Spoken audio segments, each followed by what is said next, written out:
The film opens in a pouring rain in the middle of the countryside. A young man named Chino is crawling on the ground, cornered by a man in a poncho. Chino begs for his life, and claims that he doesn't know where the man's daughter is.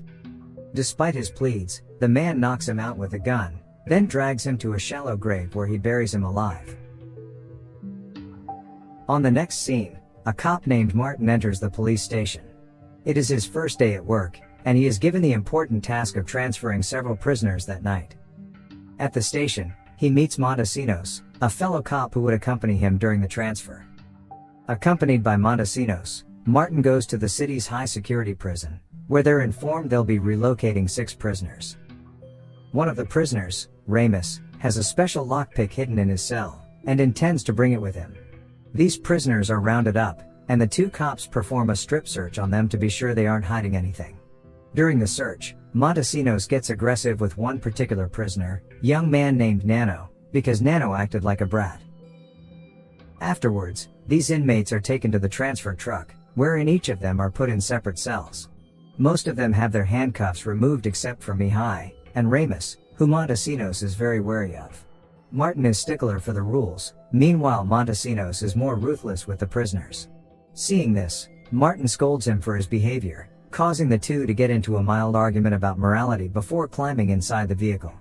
For the duration of the trip, Martin will be the one driving the truck, while Montesinos travels in the back with the prisoners. There's a camera in that area that tells Martin what's going on back there, and of course, both are equipped with walkie-talkies. As they set off, we see that the transfer vehicle is escorted by a police car, with 2 officers driving ahead of them for security. While driving down a quiet road through the woods, we see a mysterious man lines a spike strip across the road. Inside the truck, Montesinos asks Martin to turn up the heat as they request it, hoping that will help them shut up. Sometime later, one of the prisoners, Ramus, asks to go to bathroom. Montesinos, who is on guard, lets him, and temporarily removes his handcuffs. This allows Ramus to recover his lockpicking tools which he had hidden, thanks to his ass. He takes it out and returns to his cell. The further they go into the woods road, the thicker the fog becomes, and Martin can no longer see the police car. He also loses radio contact with the car. Martin tries the comms to tell police car ahead to slow down, but he doesn't hear an answer. Just as Martin starts to wonder what's going on, the truck reaches the spike strip. Being forced to stop, the prisoners begin theorizing about what happened. It could be that one of the prisoners, Mihai, had powerful friends who came to their aid. Seeing that the vehicle pulled to a stop, the curious Montesinos steps out to check things out, leaving the prisoners alone. And so, Ramus takes this opportunity to unwrap the item he had stuck up his ass, which is a string and a hook. He uses it to take off his cuffs and unlatch door. When Montesinos doesn't return, Martin gets concerned and steps out of the truck. With his gun out, he walks down the road, and to his horror, he finds Montesinos lying dead. At that moment, the mysterious person begins shooting at him from his hiding place amid the woods, so Martin snatches Montesinos' keys and runs to take cover. He runs and hides behind the toppled-over police car, where he discovers that the 2 officers inside are dead. Martin tries shooting back until he's out of bullets, but doesn't manage to hit the sniper.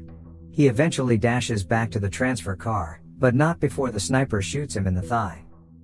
Martin tries to contact headquarters to no avail, and it is now that the sniper starts shooting at the truck, breaking the windows. The truck won't start either, and Martin is forced to retreat into the back of the truck where the inmates are. He reaches for the first aid kit, and patch himself up. When the inmates demand to know what's going on out there, Martin doesn't answer. All of a sudden, they hear the sound of a drill, signifying the sniper is trying to drill his way inside, but fails to do so because the transfer vehicle is heavily armored. Ignoring all the commotion, Martin checks the CCTV feed and sees that the sniper has broken into the driver's seat. With Martin distracted, Ramus breaks out of his cell and attacks him. They get into a fist fight, until Martin pulls out his gun. Martin starts questioning him, asking if the sniper outside is a friend of Ramus who's trying to break him out. Ramus denies this. At the same time, another inmate named Pardo notices that his seat is wet with gasoline. He tries informing Martin, but before long, his cell is set on fire. Up next we see the sniper pouring gasoline through the vent into another inmate's cell. Martin hurriedly takes the fire extinguisher, and asks for Ramus' help to open the burning Pardo's cell, but it's too late, Pardo has burnt to death. While Martin deals with Pardo, Ramus is busy setting the other inmates free, including Ray, whose cell was starting to burn as well. Now, all the inmates are out of their cells. Outnumbered, Martin points his gun at them and threatens to shoot. But before things escalate, they are interrupted by the sniper speaking through Martin's comms. He says that Martin holds the only key to the truck, and to not be afraid because Martin is out of bullets. The sniper then promises that if the inmates open the door, he would let them walk free.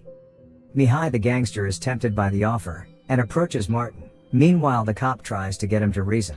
The sniper is not to be trusted. However, the inmates don't care, because they see this as their one chance to freedom. They attack the cop, and in the scuffle, the key falls to the floor. To avoid their attacks, Martin runs across the hall to the other side of the truck to evade the inmates, all the while they demand him to hand over the key.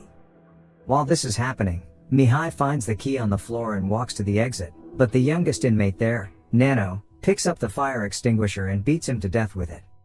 The action shocks everyone and get them to walk over to ask why he would do such a thing, so Nano confesses that he knows the sniper. According to him, the sniper's name is Miguel, and he was a corrupt cop who got kicked out of the police force. To add, Nano believes that they all will be safe as long as they stay inside. To counter Nano's argument, Miguel the sniper speaks through the comms again, claiming that Nano is lying and he is only here for Nano. If they hand Nano over, none of them will be harmed. Otherwise, he'd kill them all. Moreover, the sniper also boasts about killing Nano's best friend, Chino, who we saw in the beginning of the movie. Not wanting to get entangled in Nano's mess, the rest of the inmates try to fight Nano for the key again so they could hand Nano over. Unfortunately, the young inmate swallows it, and one of the enraged inmates hits him unconscious. While this happens, Miguel is seen changing the transfer truck's wheels, and cutting some cables off the car. Back inside, Nano and Martin wake up to find that the rest of the inmates have locked them inside a cell.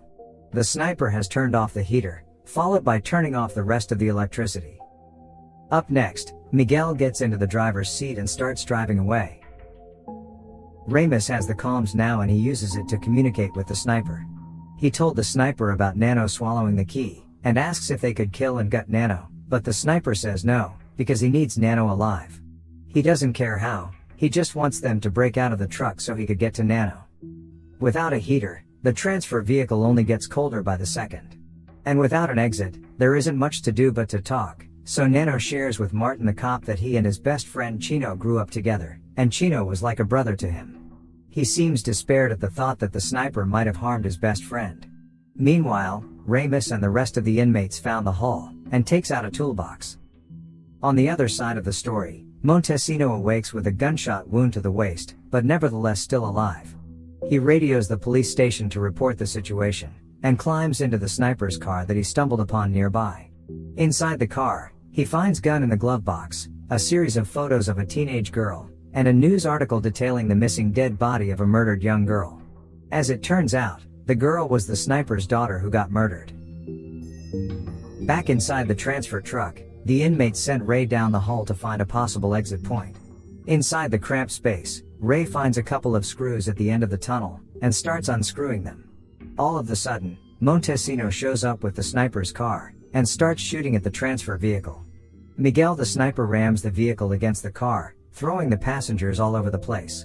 To avoid getting rammed, Montesino tries to get ahead, but the truck starts ramming against the car several times, until Montesino crashes into a tree. Miguel stops the vehicle, and the force causes Ray's head to hit a bolt sticking out. The sniper then steps out of the truck, and watches as Montesino bleeds to death. When he begins driving again, Ramus communicates with Miguel again through the comms, telling him that they've tried everything they could to get out, but there's simply no exit.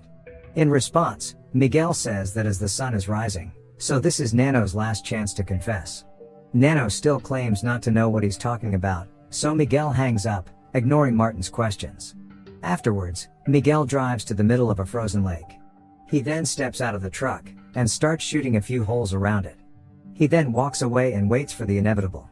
The ice breaks, and the truck starts to sink. Water starts filling up inside, causing everyone inside to panic. It is only now that Martin reveals that there is a secret hatch they can exit through on the roof of the truck. Ramus tries to pick the lock to free Martin and Nano, but in the haste, the lock falls. Another inmate, Gollum swims down the freezing water to fetch it. Luckily, they manage to open the cell, but Gollum looks pale.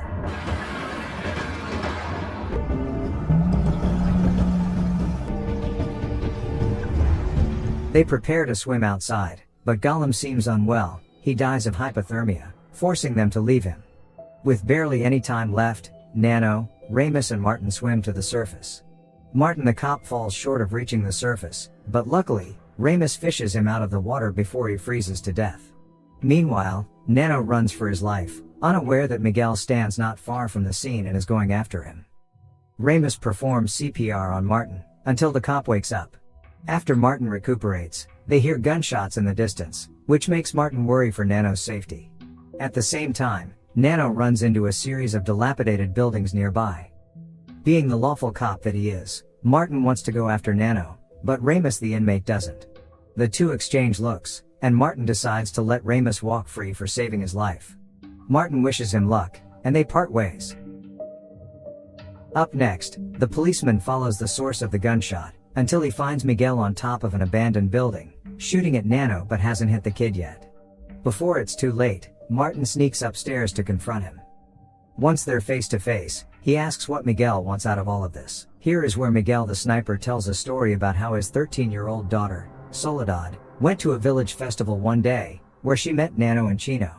They got her drunk then repeatedly raped her, but that's not all there is. Afterwards, they put out their cigarettes on her, tied her to the back of a truck, then dragged her to death. After she died, they dumped her body somewhere, but it's never found by the police. As a grieving father, he only wants to know where the body is so he could retrieve it and bury it properly. Martin assures him that the law will justly punish Nano, but Miguel disagrees. As a former cop himself, he knows that the investigation was pointless too, because there wasn't enough proof to send the boys to jail, which has taught Miguel that the legal system doesn't work. Out in the yard, Nano starts running away, so Miguel shoots him in the leg. Martin then jumps at Miguel, and both men begin beating each other up. Martin uses a glass shard he finds on the floor to stab Miguel's hand. He gets the gun and aims it at Miguel, but the sniper slips downstairs to go after Nano. After reloading the shotgun, Martin decides to go after them. He walks in on the sight of Miguel beating Nano to pulp, all the while questioning him where his daughter's dead body is, but Nano refuses to come clean. To get him to stop, Martin shoots the shotgun up the sky, while Nano takes the opportunity to hit Miguel in the head. The three are then interrupted when a police helicopter arrives. Thinking he's safe now, Nano cockily shouts that he will never tell Miguel where he buried the girl, before smiling lewdly. Seeing this makes something snap in Martin, so he shoots Nano in the foot, pins him down, and forces him to confess where Miguel's daughter is. Nano still refuses to answer, so Martin shoots his hand off. With the very real pain, Nano finally confesses that he dumped the body inside a well in their home village, finally providing closure for Miguel. Right in time, the police squad arrives, while Miguel starts crying, overwhelmed by emotions.